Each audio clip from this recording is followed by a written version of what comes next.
My name is Ian Walsh with Hard Money Bankers, joined today for a special interview with Gary Jonas from How Properties. Thanks for joining us, I appreciate it. And as everybody knows, the always entertaining George Beatty from PA Off Market. So, Gary, we invited you down because we're actually hosting the Market Makers event, right? And there's a panel of people that we kind of put together that are like some of the biggest movers of real estate in the city. And the reason we're doing the Market Maker event is because we really wanted to bring a bunch of guys, well, 4 guys into a room that had an unbelievable amount of experience to eventually kind of tell us, hey, where's the market headed? What do you guys think of your industry? Because we find it really important that the average investor who maybe does 1, 5, 10 deals a year, nothing wrong with that, but they don't have the scope or vision of doing thousands of transactions or being through what you've gone through. So the insight for myself and George, honestly, was kind of like a personal, hey, let's meet with these guys and see if they want to be in a room and talk to us kind of thing. And reached out to you guys, and everybody was very generous with their time. So we appreciate having you here today, and I want to ask some questions. A lot of people, know How Properties. They know your name, they know who you are in this industry, but they don't maybe have heard you on an interview or know anything about the details of like what you guys do. So some background for anybody watching this. You have been in the mortgage industry is where you originated your real estate world, right? Correct. You were in that from, was it 97 to 2007 or? Yeah, we started our own mortgage company in 98. 98, okay. I've been in the mortgage business since 92. Okay.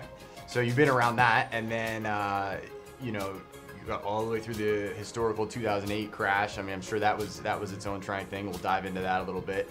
And then now you own and run How Properties, and you guys have 6 companies to date. Is that operating around it? And then I met with John Pack, your does your development and so forth. Very sharp guy, and he kind of gave me a very good insight into you guys. You guys are people like to say they're a one-stop shop, but they only have maybe 20 or 30 properties. You guys have hundreds and hundreds of properties, and you have construction crews. Everything is run in-house because you can feed off itself, right? Is that more or less what? Yeah, I mean, look, I don't think it happened on purpose. I don't think we sat down day one and said, hey, we want to provide all these services, so if somebody comes in, they can get everything in one place. I think what happens, and generally happens with most people, is they get frustrated with certain things in the process and go, all right, well, this is inefficient. If I could do it better, it would be good. And that leads into construction, it leads into property management. Part of the industries that, when you're playing on the smaller level, when you get to institutional level, those things are pretty well-oiled machines.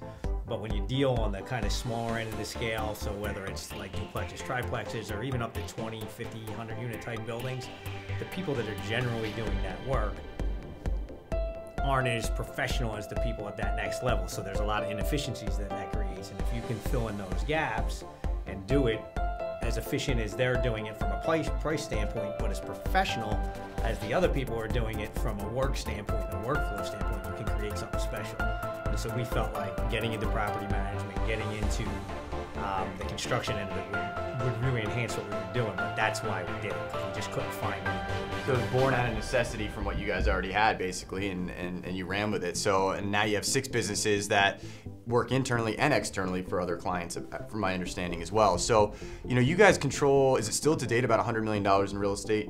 Probably more at this point, yeah, right? We're probably 160 million. About $160 million. So going towards 200 million, yeah. That's a lot of money. But let's back up to before you had to cut your teeth in the mortgage world. So explain when you built that business, how that went from 92 and then obviously the 2008, you guys had to feel that in some way, right? Like so everybody did. So how did that go? And like, how did that cycle transpire that you saw some stuff in the 90s and you saw the .com boom in the 2000s, and then you saw people giving mortgages to dogs in 2008, right? So you're like, you saw it all during that time. And sure. Explain how that went, or what your take on that was. And you guys are huge. Well, so I think in the mortgage industry, what we learned is that everybody's trying to be innovative and create things, and when the markets are really good, people are aggressive. So in the early 90s, you probably don't remember this, but there were loans where people would lend you 125% of the value of your house, right? So they said, hey, these houses are going up so much in value, we'll give you a second mortgage, 125% of the value of your house. That's crazy. And that whole thing went and blew up, and kind of we watched that whole cycle happen. Then we went through the 2008 cycle, and when that happened, we what we decided is we tried to build a national level mortgage company and compete on price. And that was a losing proposition for us. We probably had 100 people in the mortgage company, and we were trying to compete with Lending Tree and all those people strictly on price. And we realized that that's not the place we wanted to be in business. We wanted to compete on service and on value and helping people maximize the value of their real estate, understanding how to better get into houses and what they could do. And so we changed our business model to one that was very similar to what Trident's model was for Prudential Fox and Roach at the time. But we did it with Keller Williams offices. So we happened to get into a bunch of Keller Williams offices when they first started. And so we were in 8 or 10 offices. We were doing decent business, but our average customer was a 720 credit score, 15% down. A paper. Purchase money mortgage, right? It was the best mortgage you could possibly buy. Problem was that the market in itself had some issues. And so in the small mortgage banker space, we basically had, for lack of a better term, a big line of credit that worked like a credit card. We would do our mortgages for the month, and then at the end of the month, we would sell them to Chase and GMAC and whoever those mortgage companies were. So let's say our line of credit was 4% and mortgages were 4.5%. So we were making a little bit of spread there, and then we were making money selling them. But what happened was when the whole market went sideways, that little mortgage banking space became very difficult. And so what happened was that instead of us paying 4.5%, they said, hey, you're going to pay 10% for your money. So now we were going to have this whole negative carry, and it kind of just disrupted our entire business model. Oh, man. So we had to figure out what to do, and we had 2 weeks to figure out what we were going to do, or we were going to be I remember when it happened. It was overnight. Yeah, like that. It happened. So because the business we did was such quality business, we were able to go to some banks and say, hey, look, our loss run rates are better than yours. Our customer looks like this. Would you let us come in with our own underwriting and closing and all the things that we do and operate, for lack of a better term, like a net branch under your bank? Because you're only paying, because banks were paying 0.25% for their money at the time or whatever. And so they were going to make this huge spread. It was going to be a win for them and a win for us. Interesting. So we were able to do that. We talked a state chartered bank into doing that with us. When that took place, that meant there was nothing for me to do, because all the stuff that I did, the bank now did. The bank does, okay. So the positive of that is now we had 2 people working to make the same money that we had when 3 people were doing it. Good news. The negative of that is I had nothing to do. Bored, so it's like, what are you going to do every day? And so, we kind of got lucky, which was the timing was such that it's 2008. We don't have any inventory in real estate. Oh, wow. The market's crashing. So we decided, we should go out and start to buy some real estate in the Philadelphia market, but we had no legacy inventory that was a problem. So therefore, we were buying stuff at the bottom of the market. I don't know that we realized it at the time, but we were buying at the bottom of the market with no inventory and a real small staff, so we were super efficient. And that's what let us go from 2008 to now and kind of really build a decent portfolio without getting into the institutional space. And you guys are running lean at the time, and it was a little bit of timing, a little bit of expertise, and the combination of the two from 2008 brings you to today is where you see it. So one thing we'll ask at the Market Makers event, and I don't want to ask it today because it'll take away from this, but because we have guys that'll be in there, including yourself, that have been through multiple cycles, seen all the craziness that you can see in one lifetime at this point in real estate. We're going to be asking, where would the red flags be in your industry again? And I guess don't answer it now, but you guys probably are aware that it's safe to say we're probably 12 years in a 10-year cycle at this point. So, and I was talking to John about it, so I know you guys are aware of it. So what you guys are doing to not hedge your bets, but be prepared in the event that, John had a great answer, which was whether we have the equity or not, we have to cash flow, right? That's the deal. And then, you're a hero again when the market crashes and you start buying again. And all the guys that I know that have bought everything started buying then, and they didn't come out saying, I timed the market right. They go, this looks like a bottom. I'm going to start buying, but I'm going to cash flow now. I'm going to cash flow at the top of the market. I'm going to cash flow at the bottom of the market. So, and we'll get into that because I'm sure some of the panelists will have questions there. But on maybe a less serious note, George has some good questions as I bore everybody with some business. So if you want to learn from a guy that has been through 2 market cycles, has built a business from the ground up, and has absolutely killed it in the real estate market and sees things coming, you better be at the Market Makers event on February 28th. We'll be giving away all of Gary Jonas's secrets. Right? Good plug, right? There you go. Yeah, right off the top of my head too. So I have 2 questions. One is near and dear to my heart currently, which is how do you make the decision to start pulling other services in-house? And how do you, and branching off of that, how do you make sure you actually know about it? So for instance, we do 10, 15 transactions. It's getting to the point where we have have trouble finding a reliable long-term title company. We're using a few that are great, but I'd love to bring that in-house somehow. So when do you make the decision to pull something, an auxiliary service, so to speak, in-house, and how do you make sure that it's done the right way? So two things, and I think it's pretty simple, which is one, you're frustrated by it. So title, you're frustrated by it, right? Well, I guess it's three things. One, you're frustrated by the industry that you're looking at. Right. Right, you're going, Yes. I think I could do that better and more efficiently. Two, you have enough business to support you opening that. And three, you've worked with somebody in that industry that you go, this is the guy that can run it for me. Right, that's the third part. You gotta be able to get that guy that can run it for you. And when looking at that guy, I want to look at core values and say, is this guy value-wise aligned with me? And if he is, then I can give him this job to do and walk away. So like John Pack, as an example, who you met. When John Pack came in, I was running property management. Like I was leasing all the apartments. I was showing him. John came in. John said, what's my job? I said, John, your job's two things. Keep our tenants happy and keep our apartments rented. And he said, well, how do I do that? And I said, that's what I hired you for. And he figured it out. Like I didn't have a real good system. Like I was just doing whatever I could to get through the system. But he was better than me. Yep. So when we got him and we put him in place, now all of a sudden the property management got better. So it's that whole delegate and elevate, but you've got to get people that meet your core values.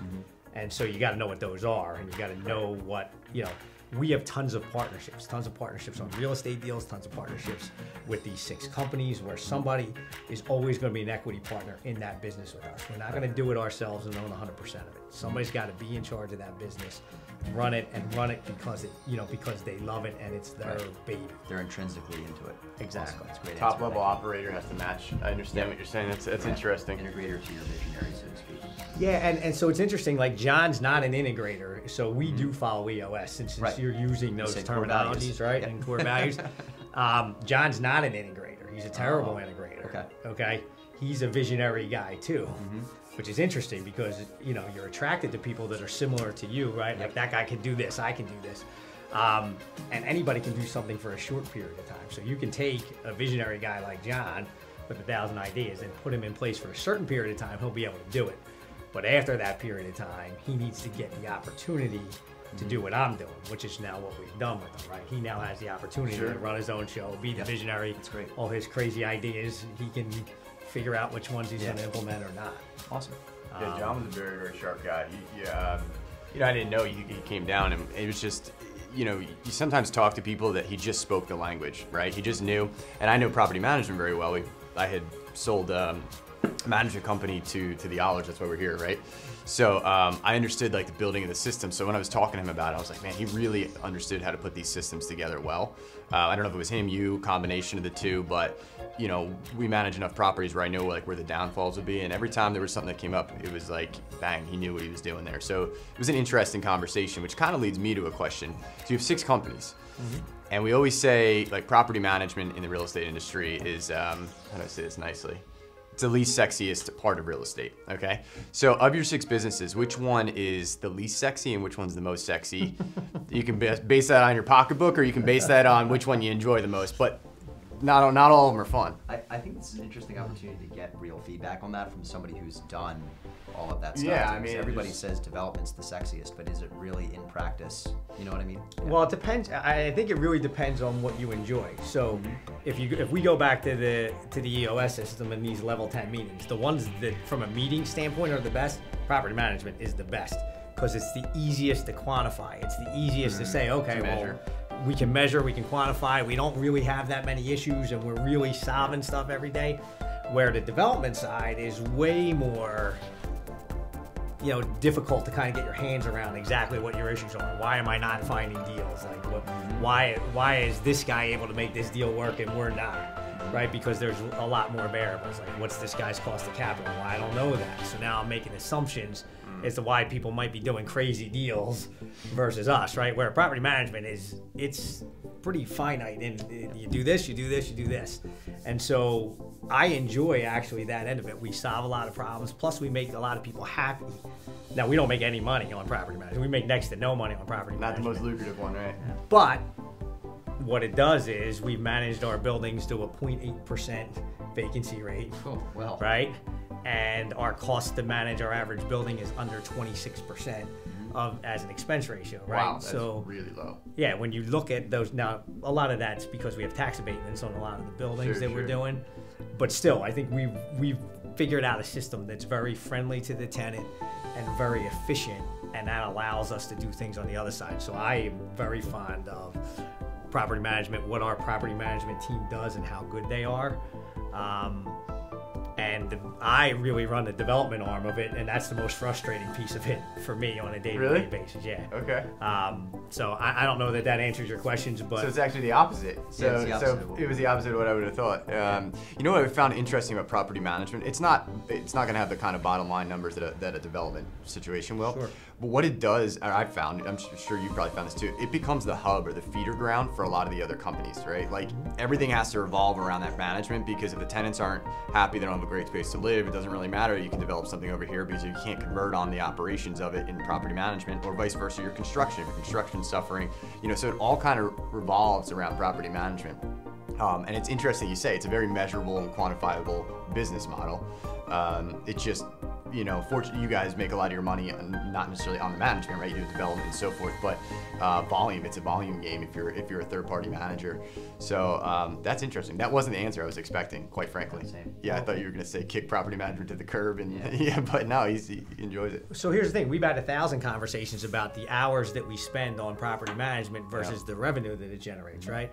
But I look at it and say, why would people want to? We do a lot of partnerships. Why would people want to partner with us, right? Well, okay, you can do the development, but a lot of people can do the development. Well, you can do the construction well, and you can do the property management well. Well, no, there's not a lot of people that can do that, right? So the combination of those three things is why people come to us and do business with us. And I'm telling you, we do a lot of partnerships where people find deals and come to us and say, hey, I got this great piece of property. I'd like to do something with you.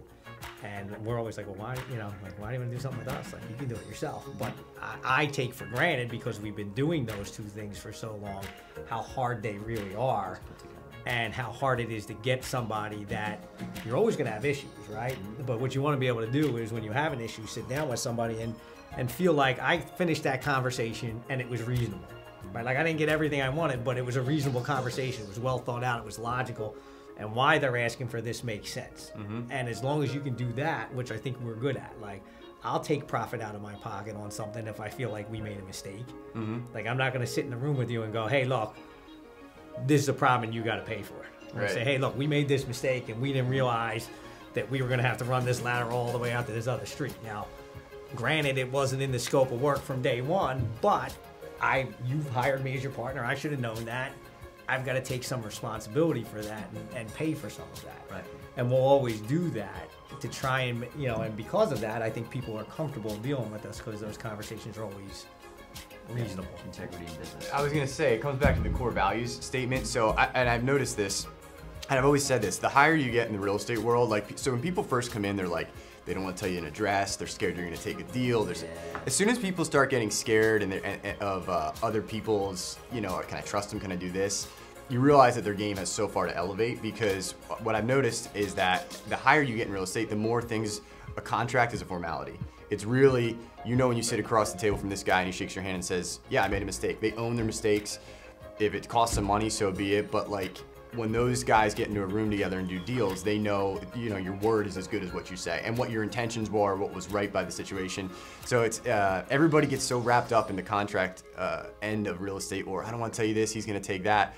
But that's for small-minded thinking. When you get to that bigger level, it's like, Warren Buffett says, he spent a whole lifetime building his reputation, right? That's what you're building, your reputation. And more so than money, he said that. He goes, you can take my money away, but you can't take my reputation. And therefore, he has a lot of money because of his reputation.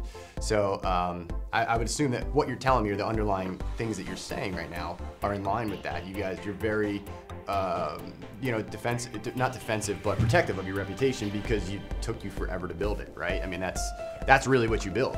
Yeah, no, listen, we're super protective of the brand. I mean, the brand is important to us, and it's very important to us, and that's one of the reasons we're not growing quicker than we are, is because I don't want to.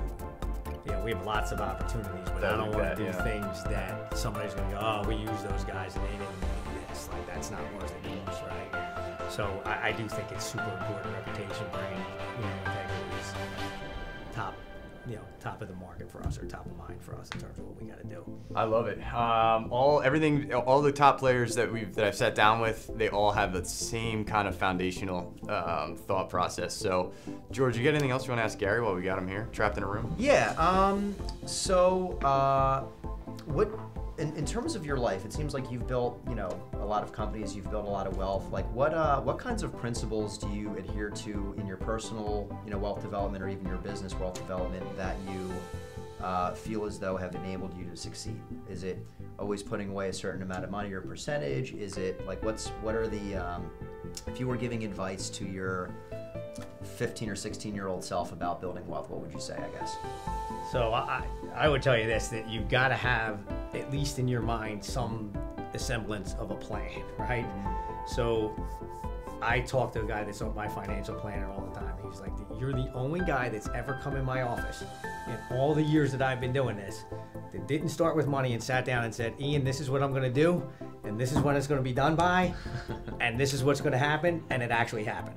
So you're the first person I've ever seen do it, because he always says it to me, and I'm like, well, there's going to be 100 people that come in here and tell you they're going to do this, and then they do it. I don't believe there's thousands of people that have way more money than I do, so they've got to be doing it somehow. And I don't, for whatever reason, he's fascinated with the story, but I'll tell you what the story was for me, just so you know. I said, I'm going to buy one house a year from the time I'm 22 to 30, right? Or probably 32. And I'm going to own 10 houses, and then I'm going to pay them off by the time I'm 45. And then I'm going to have the cash flow from those properties, and I'm retiring. That's my plan. That's the plan from day one. Slightly right? aggressive at 22, but okay. So I got the 10 properties. I paid off the first property, and then I realized that wasn't really the right plan to get there. That those little single family houses that had a ton of equity were good, but I was always going to be putting money into them, and I wouldn't get the cash flow I wanted from them. So I ended up selling them and putting them into a big multifamily deal where all the expenses are really baked in right, and I'm actually getting checks every quarter the way I want on the properties. So I ended up getting there between that and then what we did when we started our own real estate company. But when we started our own real estate company, it was essentially the same thing, which is my initial goal was to add $10,000 a month in cash flow in the first year. Now, I was doing it full time. Right. And I had $500,000 or $1 million in cash, and you know where that $1 million or $500,000 in cash was from? The equity from those properties that I bought. From the first 10? We took lines of credit against every property that I owned. That's how we started. That was our initial investment dollars. Oh, no kidding. Because they had equity in them, but they weren't really making any money. So I'm like, all right, well, you guys are paying me from that company over there. I got nothing to do. I'll take lines of credit against all these houses that have equity in them, and we'll go out and we'll start doing deals. And that's how it all started? That's how it all started. Wow. Oh, that's a good story. I like that. So skip single family and go right into multifamily. No. What you heard was take your single families, but realize they're building equity for you. Right. And eventually you'll take that equity and put that into something that creates cash flow for you. That's what I see. Okay. And even when I sit down with the guys, I've been analyzing the heck out of this. Should I own, because it's way easier to buy single family properties. Yep. Should I own 300 single family properties, and can I make that model work? Right? And I'm struggling with that it costs 45 to 50% of your rent to manage them. That's the right number, yeah. And so it's really, really difficult to make cash flow on those at those numbers. But if your idea is, I'm going to own 300 of them, I understand I'm not going to get any cash flow, but as these neighborhoods accelerate equity rise, right? So if you were buying those properties with that strategy in Point Breeze 5 years ago, you'd be sitting on so much equity that you go, all right, well, now's the time to liquidate these assets and go buy a couple multifamily buildings that create cash flow. So the people that own 100, 200 units, I think that the real strategy for the guys that are institutional in nature is the equity grows, we sell them and take the cash from the equity and invest in something else. The smaller guys that are doing it, they don't realize that that's what they're doing, but that's what they're doing. That's eventually what they're doing. That's what they end up realizing that down the road, because they finally stop and they go, wait a second, I have 150 properties and I'm only making, $75,000 in cash flow. Right. But look at all this equity. Which you can then turn and leverage it up, basically. Right. But they're running so hard that by the time they realize it, if that market's gotten better, they've gotten all this equity. But I mean, imagine the years of hard work to get there, but the result at the end is always good. So that kind of brings me to another question. So you said you imagine you had 100 properties in Point Breeze from 8 years ago, right? So do you believe in? I'm torn on this. Do you believe in being able to speculate into a market, or do you believe that you just buy your properties and when they take off and you get your Point Breeze, that you then decide to sell or leverage them at that point? Because I believe some people believe that they chose the market. A lot of people are pushing Brewery Town right now and stuff like that. The question is, does Brewery Town actually do what it's supposed to do? Do they pump enough capital into there? Is there enough vision there to make it happen, or is there not? So do you believe in speculating so much as, or is there like a balance of speculating versus cash flow versus what I know is right now versus the comps that I have in front of me? What's kind of your take on that when you guys are buying? Sure. So I don't believe in speculating at all. I like it. Yeah. But I think what you're saying, though, you're asking the question is, do I think Brewery Town or one of those places has more room to grow, right? So that's really the question. And so to me, as I look at a Brewery Town, or I look at the edges of Point Breeze, or the edges of Kensington, all those neighborhoods that are kind of going out like this, right? What do I think happens in those neighborhoods, right? So what do we look at? So you look at job growth, right? And you look at population growth, because that's going to tell you, is there enough demand to fill the need that you have in housing?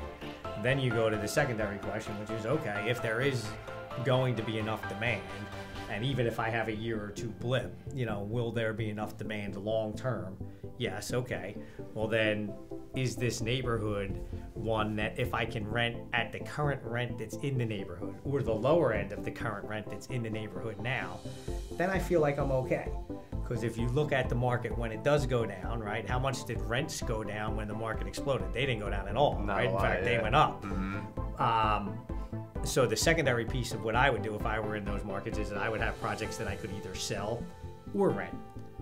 So we did a project at 42nd and Chestnut Street that was 28 units with the thought that we were going to sell them. But we knew that if we got to the end of that, we got to the building being completed and the market was bad, we would have rented it and we would have made money. And so at this point in the cycle, that's what we do. How do we protect ourselves? We protect ourselves by going, okay, we need to have our product be flexible enough to either hit the for sale market or the for rent market, depending on which one will be strong when this building's done. That's interesting. So you have an A plan and a B plan. They have to both work. And I don't know, maybe it's your mortgage background or your underwriting background, but so I do a lot of underwriting for what we do. And like the mentality shift that I always have is first thing you do is protect the money. Second thing you do is make the money. So you guys are saying, okay, maybe we make $1 billion on this 28 unit place. If we make none, are we cash flowing? Are we good? And so you have to have both things in place in the event of a market turn, right? You just have to. So that's interesting. And that was exactly what John, when I had sat down with him, the exact same figures of speech that he was using. So obviously it goes straight through your companies, and this is the plan, this is how we do it, and this is how we execute on it. So I don't know, this is a good interview. This is good. What do you got, man? Anything else for Gary? I'm blown away, man. Thank you. Yeah. Gary, when's your next Ironman? Gary does Ironmans. He said he did a half Ironman. So what's your next physical feat that you're going after? I'm gonna run a marathon in October. You ever run one? I've run a couple in the past, but the goal is to run this one fast. What speed? 2:59:59 is the goal. That's clocking. What's average? That'd be 6:50-ish a mile pace. Yeah, that's moving. The average person probably finishes a marathon in 4.5, 5 hours. I ran mine in like just under 4, I think it was. And to go to 2:59, you're training. Yeah, you're training. You're training. Mine was a non-training situation. That was a training situation. 650 miles is. If anybody's ever seen a marathon, first you want to look at, you've seen guys, the guys who run the front of a marathon, first of all, they're twice as fast as you. Second of all, they're clocking at a speed that you feel like is your full sprint the entire run. And a 650 mile to me, I mean... It's not that guy. But that's flying, man. I was doing like a 9 or a 10 minute mile and I felt like I was 650. 26 miles? 6'2", man. Oh, I've done that a bunch of times. Yeah, you're all over. Well, not in a row. But here's the thing, right? It's like anything else. You can't imagine doing it, but it's a system, right? Like once you teach your legs to go faster, then you go faster. Once you run 12 and you run 18 and then you run your 22 and then you're raising your standard in business just like you're raising your standard in running. Yeah. Right. You just gotta learn the right things to do. Everybody always says when you hear the word marathon or Ironman or whatever, they just go, oh, I can't do that, right? And it's like, you already shut yourself off, right? I remember the first time I was like, well, if he can do that, I should be able to do that, you know. And then I'm like, well, I'm gonna try it, and then I just started running, and that was it. And then you're like, oh, this isn't really clocking a 650 mile. I don't know if I'm shutting myself down. It takes a lot of training, but I feel like anybody could do it with the right amount of training. That's right. But you got to mentally commit and go for it, right? I mean, that's what you're doing. So October. So okay, you got plenty of time to train, so you're still good there. I started today. You did? Training started Was it today. What's the program? 26 week or something? Was it? It's this however long it is. I don't know. There's a couple different cycles that we'll go through. There's a first cycle you build up the base, then the second cycle you start to work on speed. You know, so it's a process. If you know.